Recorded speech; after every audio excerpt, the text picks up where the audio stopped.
In this video, we'll cover the first part of a community needs assessment, including what a community assessment is and how to carry out the first stages of a community needs assessment. So I think of a community needs assessment as what is shown in this picture, which is really putting pieces of a puzzle together to understand a phenomenon in the community. So in this case, you can be evaluating community's overall health status. Remember, community can be defined different ways. It can be defined as something very small, as a particular neighborhood, or maybe it's a particular group of people an agency serves. For instance, maybe WIC clients or school children. It could be a whole state. Maybe we're looking at the whole state of Utah's health, or we're looking at their nutritional status. We might be looking at what are the needs within the community. So a lot of times community members actually will have knowledge of what the health concerns are within their community, and maybe even have some ability to give you more knowledge about that particular issue, so they can become what are called key informants. So you might evaluate the community's needs, what is recognized as being needful, and then also you can evaluate what are available resources. So what's already happening in the community related to the concern you have, the nutrition or health concern that you have, what's already available in the community that's happening, and what other programs are available, or agencies that are addressing those kinds of issues. Those can be things that you can look at in available resources. So to really understand the components of how to conduct a needs assessment, it's useful to think about a case study. So here's one that's with school children, and this is one that was actually from your book. So it says local data indicated low consumption of fruits and vegetables among children as a high priority for programming. Children in the United States are consuming about 2/3 of the Healthy People 2020 total fruit target and about half of the Healthy People 2020 total vegetable target, with about 30% of total vegetables consumed being white potatoes, primarily as fried potatoes and potato chips. You also reviewed recent changes to the National School Lunch Program policy that increased availability of fruits, vegetables, and whole grains, with the requirement that students select at least one fruit or vegetable as part of the reimbursable meal.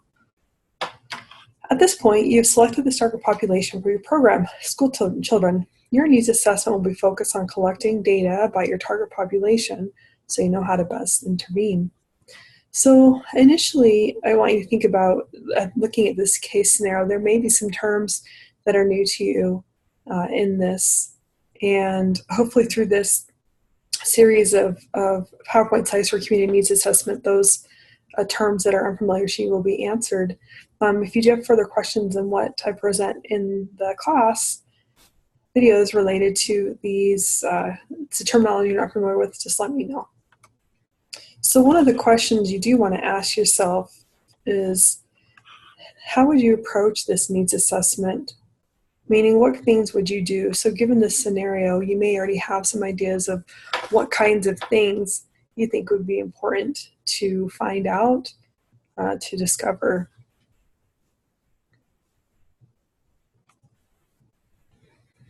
So this is my diagram that I created to describe the process for conducting a community needs assessment. So the first step is to identify a target audience, determine the purpose of your needs assessment, then you set goals and objectives, then you determine data collection tools to accomplish your goals and objectives. You're going to collect and interpret the data, and then use that data to either maybe share findings with other people who have interests, so the stakeholders. Maybe you have an existing program, or there's one in the community that you're able to modify. Maybe there's not a program that addresses what you feel on the needs assessment has shown you. Then maybe the needs assessment gives you the basis for the development of a new program, or maybe it gives you a basis for advocating for policy change. So we're going to go through each of these steps using that school children scenario. So this video really is specifically going to focus on setting goals and objectives. So first off, I just want to show you some examples of goals and objectives. These are from your book. And initially looking at both these examples, look for just a second at the goals and compare it to what the objectives look like. So my question to you is, how do goals and objectives differ? I'll give you just a second to look at this.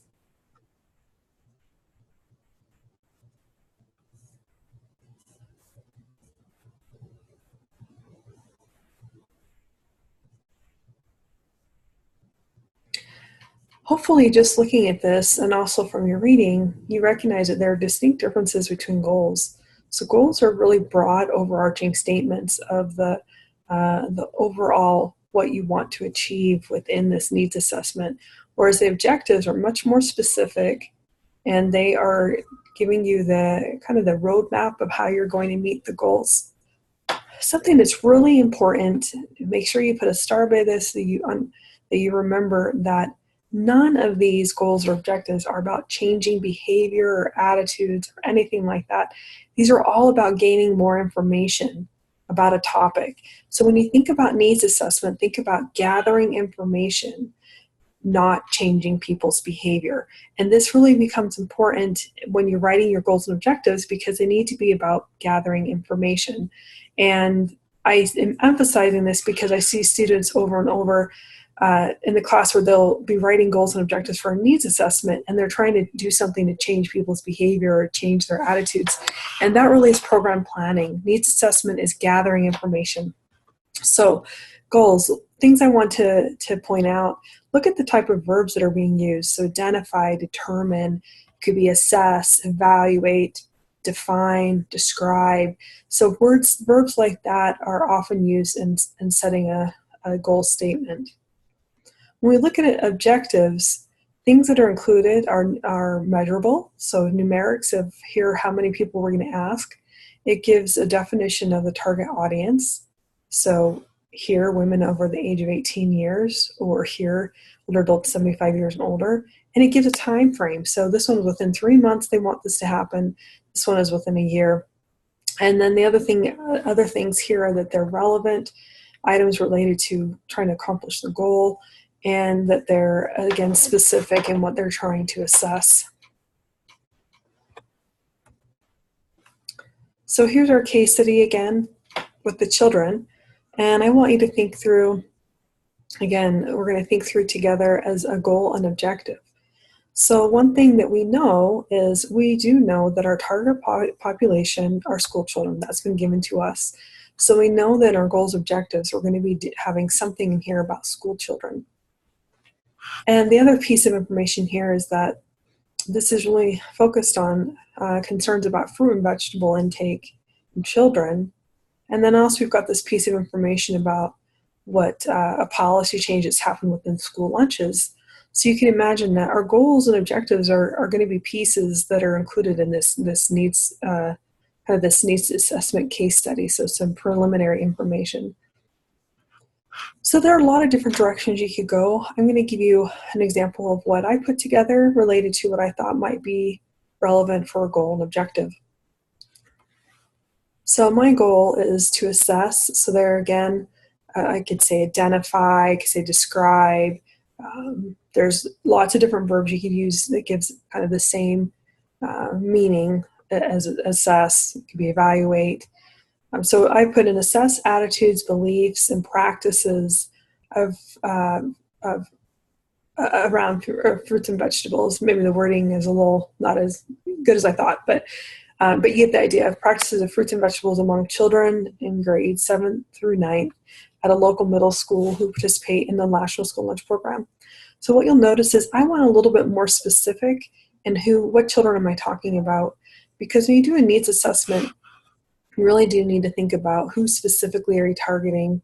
Now, maybe you do want to target all children at all ages, but to do that, you are likely going to have a lot of resources, both human resource and economic, to be able to do some kind of assessment with that large of a group. Now, maybe you do have that available, but if you're limited, then maybe you're going to target an age group where you think that you have most concerns about intake, and maybe that you'd have some influence still in changing behavior.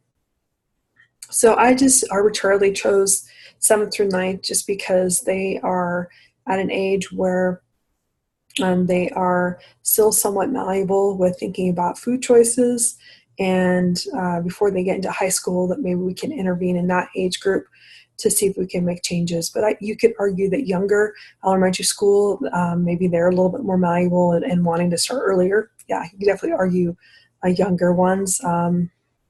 Could you argue high school? Sure. If you have some evidence of why you think it's important to understand this type of, gather this type of information from that age group, then you could choose that as well. So now, knowing that this is my goal, my objective really should reflect what's in my goal. It shouldn't be different. It should really relate back to my goal. So among a sample of 300 children, I just chose 300 because that would give me 100 at each grade, which is a pretty nice round number in thinking about an assessment. Among sample 300 children, 100 each grade within the next 3 months, so there's my time frame. I want to assess children's attitudes towards consuming a variety of fruits and vegetables. And part of this came from concerns about, in Healthy People 2020, there are children who are being reported they just consume mainly white potatoes. So I want to see what the variety is of these students in this school. I want to assess children's belief about the health benefits of fruits and vegetables, assess children's selection of fruits and vegetables at lunch and how much is consumed. Now I just realized I put assess on all of these, but you could use different verbs here. I could have said measured or evaluated children's selection of fruits and vegetables. My next one, assess children's reasoning for the food choices made at lunchtime and any barriers to food choices. And finally, test variety of fruits and vegetables on the lunch menu, how often the selections are rotated, and the presentation of fruits and vegetables at lunch. Now, this one really is thinking about how the environment where the students are at may be influencing their food choices. So these are all ones I came up with, again, thinking about what I would want to gather for my needs assessment. And if you have questions on any of that, please feel free to reach out to me. And that's all for this particular section. And be sure to watch the next videos that will talk a little bit more about the next stages within the process of a needs assessment.